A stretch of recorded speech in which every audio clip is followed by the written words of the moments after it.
Did you do any virtual placements? And if so, what was it like? Amy? So I'm currently on a virtual placement at the moment. I'm 7 weeks into a 10-week placement. It's been different, and it's kind of highlighted that I'm highly adaptable, and I can be flexible with working situations, and different environments. I do. Sorry, 1 second. Sorry. Children? Half term. That's okay. I did find that being prepared for a virtual placement was really beneficial. So I spoke to another student who had completed a virtual placement. I made sure we had all of the documents we needed electronically, so that when I start a placement, I could just explain these to my practice educators, and how we kind of are going to complete them and everything. So so it's been an interesting experience, but I have had kind of 10% service user contact as well, so that's been the best part. Thank you. So preparation is key. Yes. And Linda, you put your hand up next.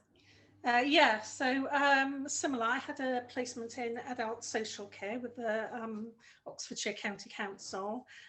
Same as Amy, really. A lot about getting prepared, because it's a different way of working. I'd say the things that you have to kind of get your head around, or that are useful to get your head around, are about being quite disciplined with your working time, because obviously you don't have a team around you sort of physically, or a line manager there. Also around, as Amy said, about being prepared, certainly with all the paperwork. You don't really get all those opportunities that you get when you're face to face, where you can just, you bump into somebody in the kitchen and you can have a chat about something. So you have to be quite organized with your time. So when you've got your time with your PE, to make sure you've got a list of questions that you want to go through. I suppose the other things around, also about sort of how you work. So making sure that you're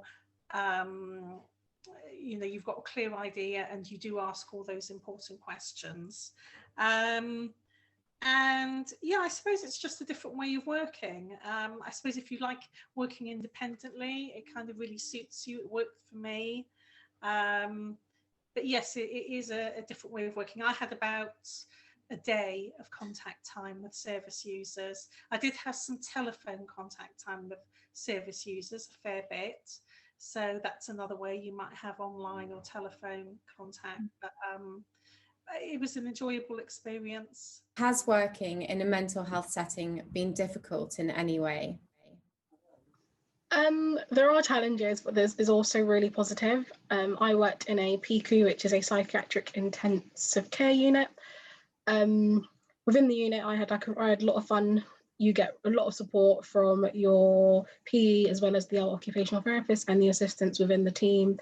Also from the wider MDT, they all know that you're a student, so they're all like really hands-on and really nice while working there. There are a few challenges because they are unwell, mentally unwell, and so sometimes they are out in the outbreak of psychosis, and you get a bit of they get in their psychosis, and so it's a bit scary. But other than that, it's really fun once you get into it and you understand what's going on, and when they're on their right medication.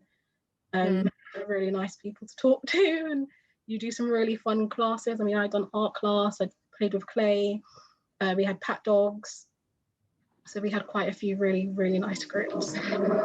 Oh, I love the idea of having pat dogs. Yeah.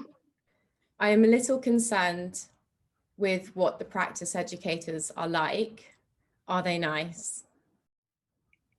Yes, they are nice. They're all very friendly. They're nice, they're welcoming. So you don't have to worry about getting someone mean who doesn't like you. No, they're pretty forgiving. They usually just tell you not to worry about anything the entire time. So And they're approachable, aren't they, as well? Yes, they are. I think it's important to know that practice educators are doing this voluntarily, and they wouldn't sign up if they didn't want to have a student. So a lot of like PEs are going to be like, they're friendly and they're there for you to learn. And yeah, my experience is that my PE was very helpful. She was always willing to answer questions, and they know you're expected to make mistakes at some point. So I think that's a bit of a tricky question for me, because I was on a role emerging placement, which meant I didn't really have a proper practice educator. And we had someone from the university kind of working with us, liaising with someone at Farmability, which is where I was. I mean, I've heard good things from other people about their practice educators.